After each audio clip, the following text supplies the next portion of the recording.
हेतू महत्त्वाचा. एकदा तेनालीराम आपल्या पत्नीसोबत एका लग्न सोहळ्यासाठी निघाला होता.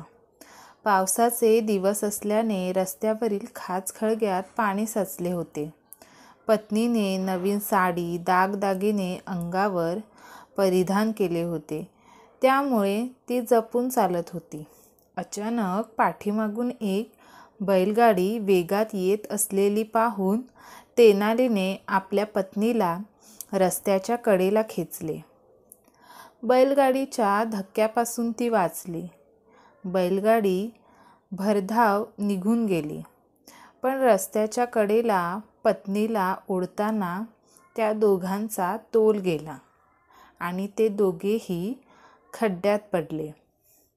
खड्ड्यातील चिखलाने दोघांचेही कपडे खराब झाले. पतीने आपल्याला रस्त्याच्या कडेला का खेचले याची तिला कल्पना नसल्याने ती भयंकर रागावली. हे काय केलं तुम्ही? माझी एवढी महागडी साडी खराब झाली. एवढा चांगला साज शृंगार केलेला वाया गेला. आता मी लग्न समारंभाला कशी जाऊ?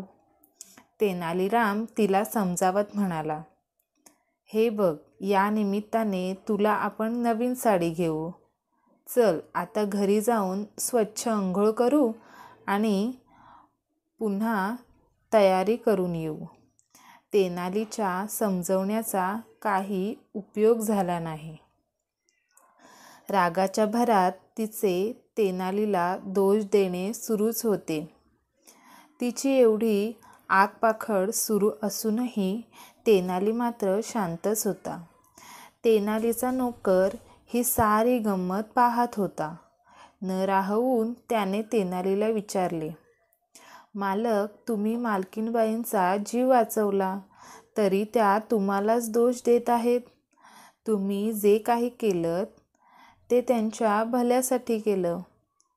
हे त्यांना सांगत का नाही? तेनालीराम म्हणाला. ती आता क्रोधाच्या अधीन झालेली आहे. ऐकून घेण्याच्या मनस्थितीत नाही. जाऊ दे. काहीही झालं तरी ती सुखरूप असल्याबद्दल मला देवाचे आभारच मानायला पाहिजे. आपल्याही जीवनात असे प्रसंग येत असतात.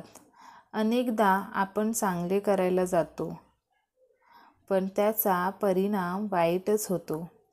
अशा वेळी स्वतःला किंवा परिस्थितीला दोष न देता शांतपणे हाच विचार करावा.